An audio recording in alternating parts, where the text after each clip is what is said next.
Baik Bapak, nah khususnya menjabat sebagai rektor ini Pak, Bapak pasti sudah sempat memimpin satu periode dan kita juga telah ketahui bersama bahwa Bapak sempat memimpin pada tahun 2015 hingga 2019. Dan tentunya masih ada banyak tantangan yang Bapak hadapi. Nah kalau boleh tahu juga Bapak, kira-kira apa saja tantangan Bapak dalam membangun Undiksa ini Pak?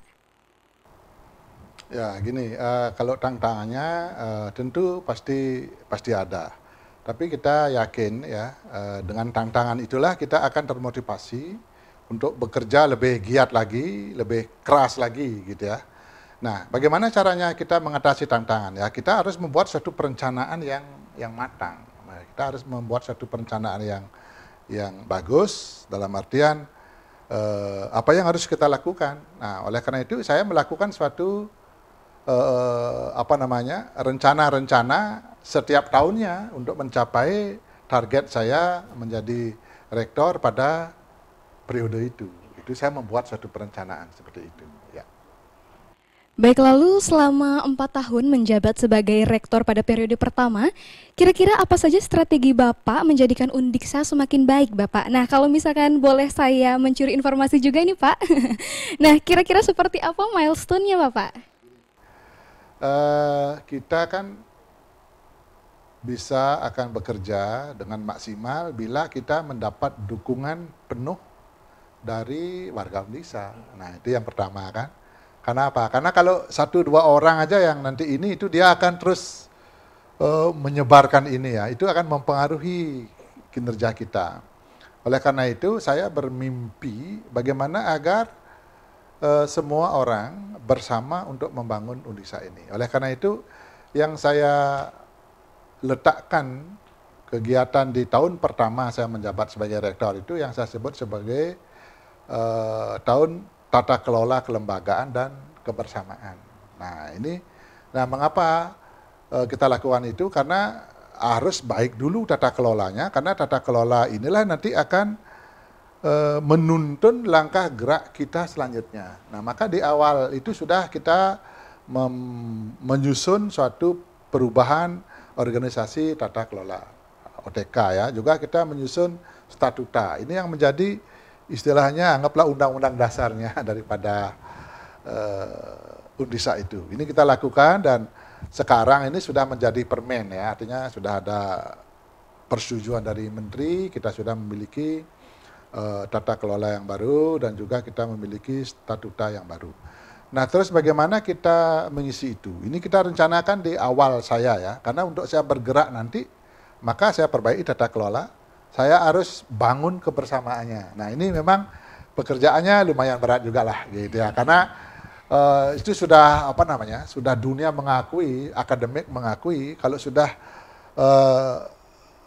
populasinya lebih dari 30 tentu sudah tidak tentu akan ada dua sisi ini yang memang sangat kuat dan sangat lemah. Artinya ada yang sangat mendukung kita sekitar 2%, tetapi akan ada yang menolak kita sekitar 2%. Memang sebagian besarnya itu ada di tengah-tengah ya. Ada yang di kondisi yang baiknya itu dan juga ada yang normal saja. Nah, berkenaan dengan itulah saya selalu melakukan suatu pendekatan. Saya lakukan pendekatan ya, karena prinsipnya seperti yang saya katakan tadi itu semua orang ingin baik kan gitu ya. Nah kalau kita coba dekati, memberikan penghargaan, memberikan penghormatan, mengajak diskusi dia, akhirnya terjadi bahwa di tahun 2015 sudah tercapailah tonggak pertama saya untuk membangun kebersamaan dan perubahan atau perbaikan tata kelola. Nah terus kita tidak mau berhenti sampai di sana ya. Di akhir tahun 2015 sudah saya impikan suatu pola atau suatu rencana kegiatan yang akan melahirkan suatu hasil yang bisa menjadikan Undiksa yang lebih baik. Nah apa kira-kira itu? Ini kita tetap juga diskusikan sama teman ya, kira-kira apa. Walaupun kita sudah punya ide, brainstorming lagi, akhirnya kita sepakati tahun 2016 kita tetapkan sebagai tahun akreditasi. Nah ini ada juga persoalannya. Saya lihat waktu itu masih ada satu fakultas yang akreditasi prodinya C. Semua C ya. Alhamdulillah sekarang udah tidak ada lagi yang C kan gitu.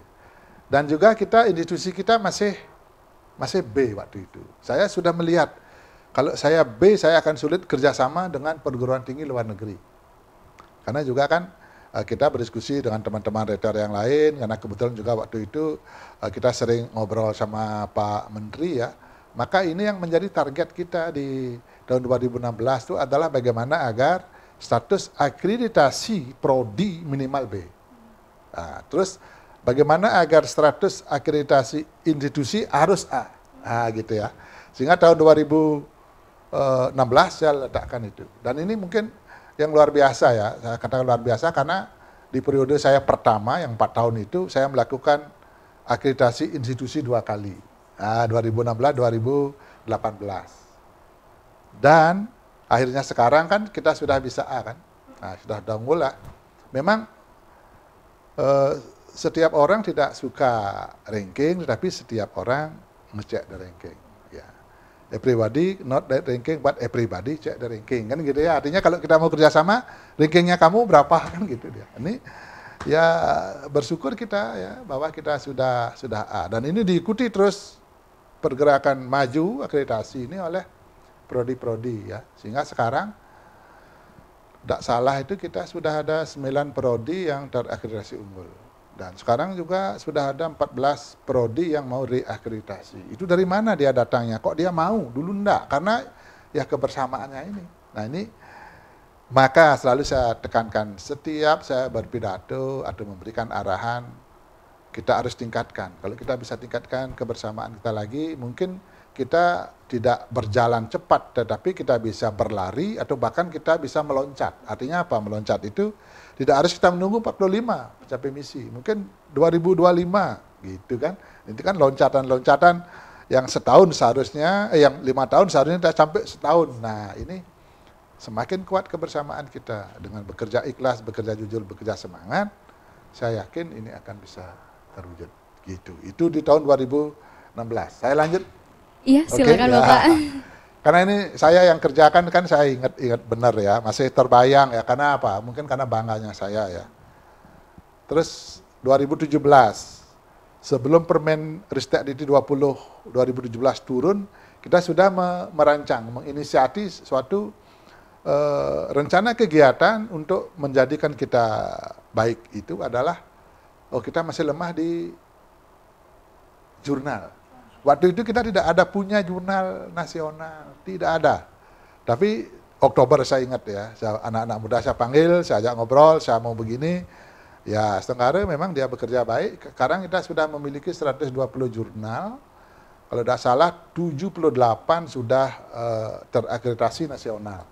Sudah ada yang di Sinta 2 dan ini yang kita harapkan nanti kepada Skopus atau yang setara itu. Ya.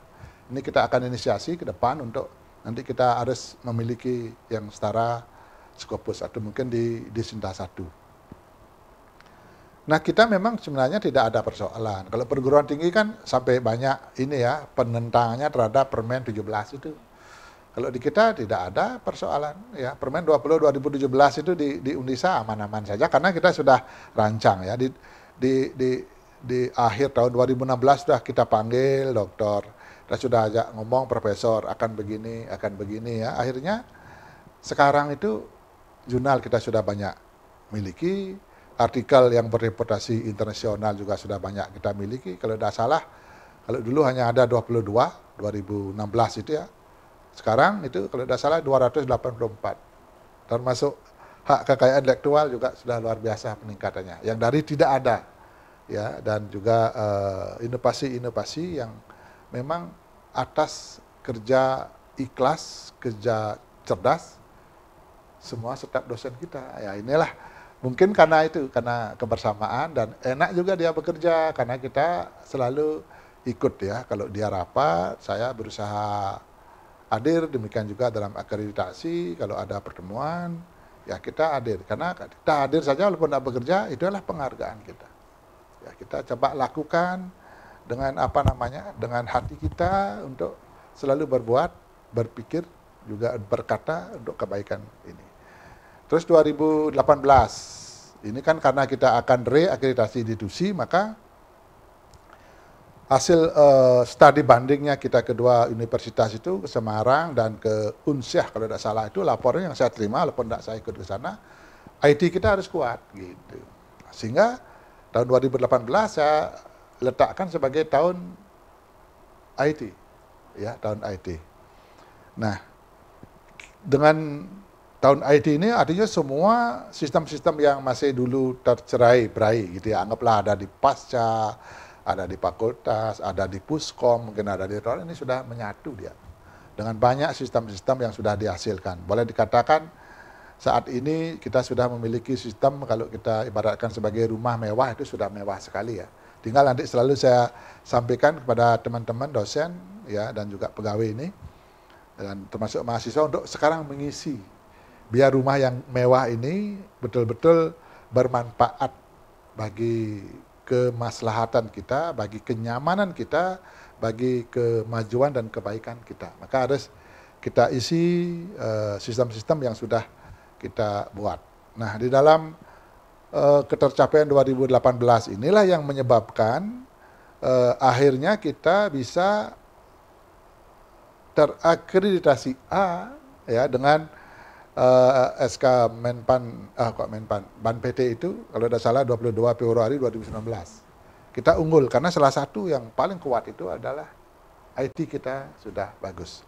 Kalau sudah IT bagus artinya kan kita bisa efisien, kita bisa cepat kan itu kan hampir sekarang di Unisa ini kan paperless. Lebih-lebih dengan COVID ini kan kita bisa berkegiatan sebagaimana yang terjadi sebelumnya melalui online. Ini memang dengan kita memiliki sistem yang bagus. Kalau di perguruan tinggi lain dengan COVID ini kan banyak yang mengeluh ya, artinya mungkin karena sistemnya dia tidak kuat ya. Kalau di kita kan bisa ya, bisa mengatasi. Tidak ada mahasiswa kita yang demo nuntut ini, nuntut itu, tidak ada. Mungkin juga apa yang kita pikir, apa yang dia pikirkan kita sudah lakukan gitu ya. Dia pikir ini mahasiswa yang masih bidik misi, kasihan dia tidak bisa ini karena kuota, ya sudah kita pikirkan dan sudah kita lakukan. Nah, sehingga kita memberikanlah sesuatu kepada mahasiswa. Itu model IT-nya dan tahun 2019 di akhir masa jabatan saya periode pertama itu saya sebut sebagai tahun internationalization at home. Dan harapan saya begini, bagaimana agar pembelajar dari negara asing, ya dari negara-negara lain itu mau belajar di Undisa. Karena apa? Karena dengan banyaknya pembelajar asing yang belajar di kita itu akan memberikan efek kepada seluruh mahasiswa Undisa. Dalam artian mungkin kebiasaannya bisa berubah ke arah yang lebih internasional, juga motivasi untuk menjadi lebih baik pasti akan meningkat, dan terutama di dalam teknologi informasi ini salah satu tuntutannya itu kan dia harus bisa berbahasa Inggris. Nah, sehingga dengan ini sekarang saya lihat mahasiswa itu sudah pintar-pintar sekali bahasa Inggris ya. Tidak dia hanya belajar di kampus, tapi dia bisa dengan kursus-kursus atau belajar dengan teman-teman yang dari bahasa Inggris. Itu yang saya tahu. Termasuk juga dosen-dosennya. Inilah manfaat juga dari internationalization at home, dan memang kita tidak hanya ngomongkan itu, tapi kita lakukan. Kita buat satu program-program yang akan nanti bisa kita mencapai itu. Nah itu ya, dengan umpamanya sudah kita rancang visiting lecture ya, kita juga sudah visiting faculty ya, atau faculty lecture ini kita sudah buat juga. Kita sudah mengirim PKL, PPL ke luar negeri. Juga kita sudah menerima banyak mahasiswa dari luar negeri. Ya, ini kan hanya pada saat pandemi COVID ini kita memang berhenti dulu karena memang ditunda dulu oleh Sameo. Kayak pertukaran mahasiswa kita itu kan atas kerjasama dengan Southeast Asian Education Organization ya, organisasi ini ya. Yang ini yang memang memayungi kita karena sudah dihentikan, kita tunda dulu. Nanti 2021 pasti ini akan kita lanjutkan untuk mencapai bahwa ke depan nanti di Undisa ini akan semakin banyak lagi, walaupun sekarang saya sudah ada kalau tidak salah 65 mahasiswa asing, dan juga kita mengirim sekitar 95 mahasiswa ke luar negeri, tapi harus lebih banyak lagi. Kita harus lebih banyak lagi. Ini akan memberikan vibrasi kepada yang lainnya, baik kepada mahasiswa juga maupun kepada dosen. Nah, itu yang di tahapan di periode pertama saya. Ya. Baik, terima kasih Bapak. Nah, lalu dari sekian banyak milestone tersebut atau tahapan tersebut, kira-kira mana yang paling menjadi tantangan untuk Bapak? Apakah bagian kebersamaannya atau hal lainnya, Bapak?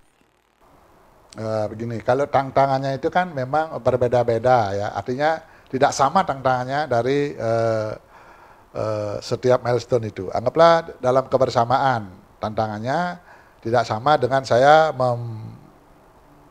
membentuk sebagai tahun publikasi gitu ya. Tapi dalam kebersamaan ini memang tantangan yang utama itu kita harus bisa mengelola diri kita. Kalau saya kelola diri saya.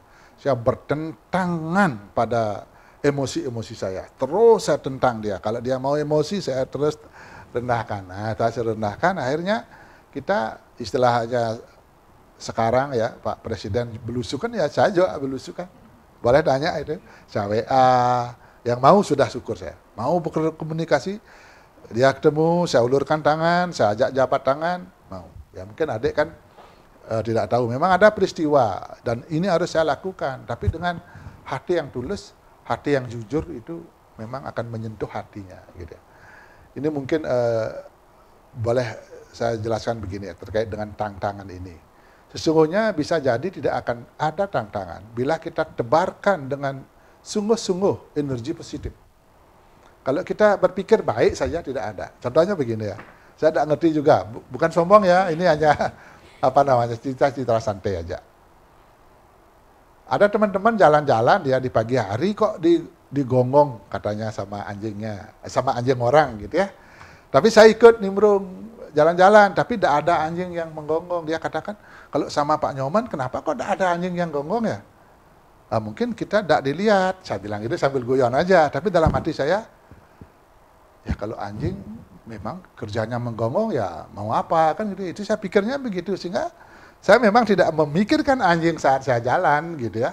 Saya jalan saja. Memang akhirnya dia tidak menghiraukan saya. Mungkin karena pikiran saya positif, tidak membawa batu. Kalau teman-teman kan ada membawa pentongan itu ya. Kalau saya enggak, pokoknya saya jalan, saya tidak berpikir anjing akan menggigit saya. Itu ya barangkali menyebabkan anjingnya tidak menjadi itu. Sama contoh lagi, saya punya ikan ya. Karena saya menyayangi ikan saya gitu ya. Kalau saya datang dari kampus, ikannya gini dah, ditabrak-tabrak akuarium. Saya punya 3 akuarium ya, mungkin ratusan ekor ikan itu ya. Burung juga saya punya, semua suara dia. Itu artinya apa? Artinya kalau kita berpikiran positif, maka kita akan mendapatkan sesuatu yang positif. Saya yakin itu ya. Dan ini saya lakukan. Boleh saya katakan tadi kan, tidak ada yang membenci saya. Karena memang saya tidak ada pernah membenci yang lain gitu. Nah, oleh karena itu, tantangan kita bisa atasi dengan merubah diri kita untuk kita menebarkan seluas-luasnya, sebanyak-banyaknya dan terus-menerus pikiran-pikiran yang positif. Ya. Baik, terima kasih Bapak. Lalu untuk membangun universitas, dalam membangun universitas ini tentunya tidak bisa bekerja secara sendiri ya Bapak ya. Nah, lalu seperti apa Bapak merasakan dukungan dari Civitas Akademika Undiksa yang lain Bapak? Luar biasa ya. Kalau dukungan dari teman-teman ya gitu ya, itu luar biasa. Baik mahasiswa, boleh dikatakan ini kan hampir perguruan tinggi kita nihil demo. Tapi bukan berarti mahasiswa kita adem, enggak, mahasiswa sudah cerdas. Buktinya prestasinya banyak. Dia hebat, coba bertanding dia bisa juara kan. Tidak harus kita mahasiswa itu demo sampai merusak kampusnya. Seperti yang lain di kita mana ada. Dia membangun justru pada saat Covid ini dia memberikan bantuan berupa masker ke masyarakat. Itu kepedulian. Itu artinya kan demo juga, cuman demo yang positif. Nah inilah barangkali ya, saya yakin dengan kita memiliki visi yang berlandaskan falsafah Trite Krane ini yang terjadi dalam artian setiap insan itu sudah Trite Krane ini menjadi miliknya, sudah memasuki suksmanya gitu ya, sehingga semua orang itu menjadi enak-enak saja, menjadi baik-baik saja. Demikian juga teman-teman ya. Boleh dikatakan mungkin sekarang aja kalau saya hubungin siapa aja ke kampus lah, sebentar ya pasti datang. Kenapa? Karena memang kita sudah semua saling rindu dan semua kita ingin bersama-sama menjadikan Undisa yang lebih baik. Ini yang saya pegang, sehingga saya terima kasih pada teman-teman semua ya, terutama senioran-senioran, termasuk juga adik-adik itu yang luar biasa dukungannya terhadap program kegiatan yang kita susun gitu ya. Baik, nah tadi juga Bapak sempat saya dengar mengenai prinsip yang Bapak katakan tadi, ada hal yang mengarah untuk membangun universitas ini perlu membangun sumber daya manusianya. Nah, seperti apa pernyataan itu Bapak? Apa maksud dari pernyataan tersebut Bapak? Oke, ya. Sebelum saya menjawab untuk membangun sumber daya manusianya begini. Saya selalu katakan agar rencana program atau rencana kegiatan kita itu betul-betul menjawab apa yang menjadi tantangan, kebutuhan daripada kampus, kebutuhan daripada negara, maka kita harus lakukan sesuatu sebagaimana arah dan kebijakan dari Kemendikbud sekarang ya, dan juga Kemenq gitu ya. Oleh karena itulah selalu saya tekankan di dalam penyusunan program, landasan utamanya itu ada 5 hal. Nah, kalau dulu saya katakan 3 hal, sekarang saya tambah lagi ya. Hal yang pertama itu adalah bagaimana agar 9 kriteria dari Ban PT itu harus menjadi sesuatu yang tidak boleh dilupakan. Setiap kegiatan yang tidak mencapai itu, tidak perlu itu, tidak penting itu gitu ya. Ini harus masuk ini, baru dia menjadi program kegiatan yang penting. Dan juga dia harus mendukung klasterisasi perguruan tinggi. Karena bagaimanapun juga kalau tidak bisa meningkatkan klasterisasi kita ya secara nasional, internasional, kegiatan itu sesungguhnya tidak penting ya. Apalagi dia menghasilkan mengeluarkan banyak dana. Saya tidak izinkan itu. Ini harus acuannya. Di samping akreditasi klasterisasi juga istilahnya komitmen atau agreement, perjanjian antara rektor dengan menteri. Kita sudah membuat satu perjanjian, kalau tidak salah sekitar 30 butir itu ya. Nah inilah yang harus kita lakukan, inilah yang harus kita terjadikan. Maka program kita harus mengacu pada ini. Kalau enggak penting itu. Karena kan sebagian besar dana kita kan dari rupiah murni kan, dari RM. Kalau PNBP kita mungkin perguruan tinggi yang terkecil PNBP-nya. Tetapi kita bisa berkinerja mungkin tidak kalah banyak, tidak kalah hebat dibandingkan dengan perguruan tinggi yang PNBP-nya sudah sampai ratusan M gitu ya. Kalau kita kan masih sangat di bawah itu. Nah, berikutnya apa? Ini tahapan-tahapan. Kalau kita sebut di dalam penyusunan operasionalnya bagus, maka dia berpedoman kepada RPJM. Rencana pembangunan jangka menengahnya ini apa? Di Renstra itu ya, atau Renstra kita sebut ya. Nah ini harus ada dia menjawab, menyelesaikan RPJM ini, sehingga RPJM ini bisa jadi tidak harus 5 tahun karena sudah tepat semua gitu ya. Kalau sudah RPJM-nya bisa lebih ini, nanti RPJP-nya, rencana bangun jangka panjangnya juga akan bisa. Itu yang saya katakan, mungkin tidak harus kita menunggu untuk mencapai visi kita 32 tahun, tidak salah ya. Cukup 25 tahun umpamanya, atau cukup 5 tahun umpamanya. Nah inilah harus acuan menjadi dasar. Nah terkait dengan mengapa SDM yang menjadi prioritas, begini. Saya tahu bahwa instrumen utama dalam transformasi pendidikan itu ada di SDM. Ya, ada input kan, inputnya mahasiswa. Prosesnya ini yang banyak, termasuk juga dosen di sini kan. Bagaimana kalau dosennya nak unggul, dia bisa menghasilkan output yang unggul, kan mungkin gitu ya. Maka ini harus kita utamakan. Nah, ini juga kalau kita lihat acuan dunia lah, nggak begitu ya. Saya dengar, saya baca karena saya pernah ke sana, ke Hiroshima, Nagasaki. Yang ditanyakan itu oleh apa namanya itu, anggaplah pangeran di Jepang itu ya, dia ada namanya itu. Masih ada guru yang hidup katanya. Ya artinya apa? Kalau guru hidup berarti kan masalah edukasi, masalah pendidikan, masalah SDM, kan gitu ya. Bukan tanahnya, bukan kantornya yang tanya, tapi guru masih hidup. Demikian juga Nelson Mandela, dia membangun negaranya itu harus mengedukasi masyarakatnya. Maka kita Undisa sebagai institusi yang bergerak di bidang pendidikan tentu harus kuat dulu SDM kita. Nah inilah yang sudah kita rancang juga, bagaimana nanti kita tidak hanya ngomong saja, nyuruh-nyuruh saja, tapi kita sudah siapkan. Kita siapkan bagi teman-teman yang akan keluar negeri, dia bisa menghubungi tim, menghubungi Waria Satu, anggaplah begitu, untuk dia belajar bahasa Inggris. Karena di kita nanti ini, yang di bawah 35 tahun, kita harapkan dia belajarnya harus ke luar negeri. Sampai 45 tahun dia harus keluar.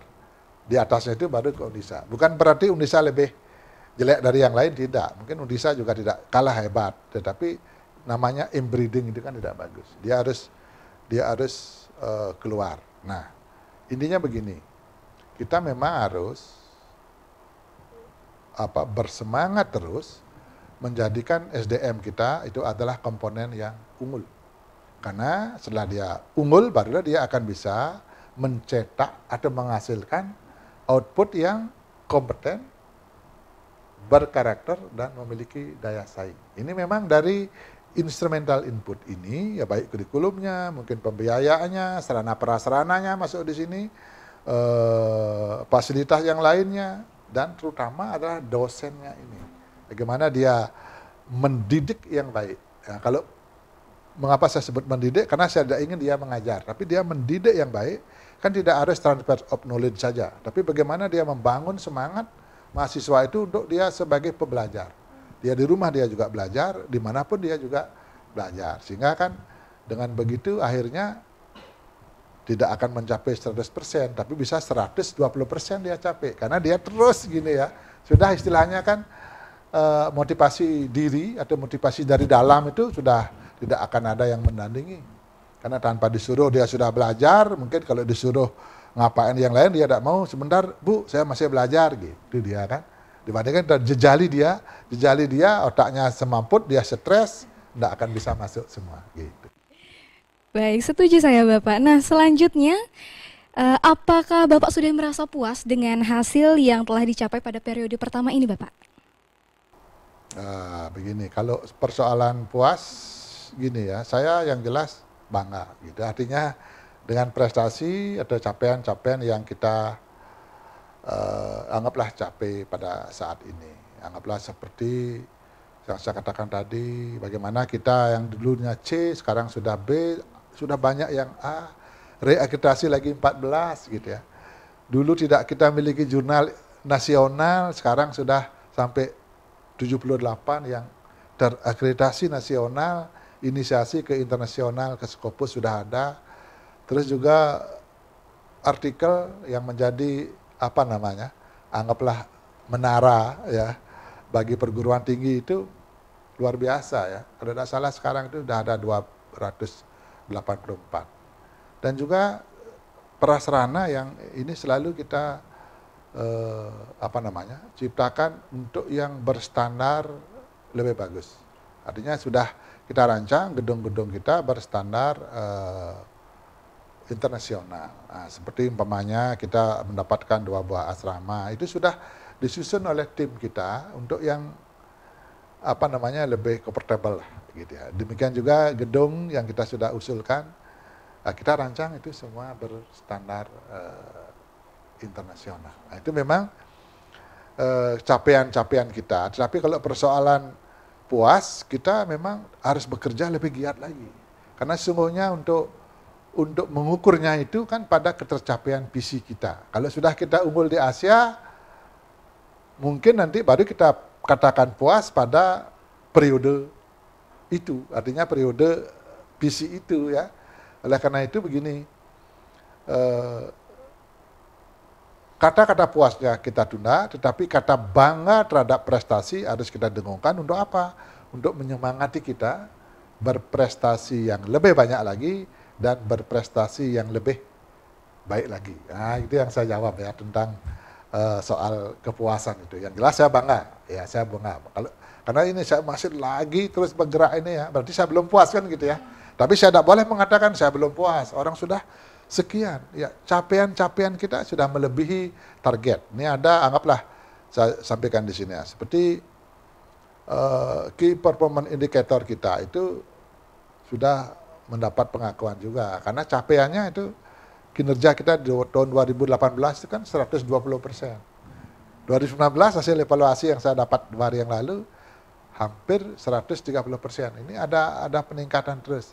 Yang sekarang ini di tahun 2020 ini dengan kondisi COVID, ternyata capaiannya ini juga sudah ada yang sudah mencapai 100% lebih lagi ya.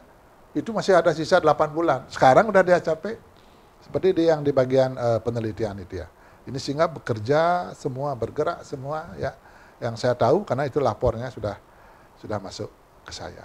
Nah itu kan sesungguhnya saya kan boleh menyatakan saya bangga kan. Artinya saya puas dengan prestasi-prestasi yang dicapai gitu ya. Baik, sungguh luar biasa ya Bapak. Terima kasih Bapak.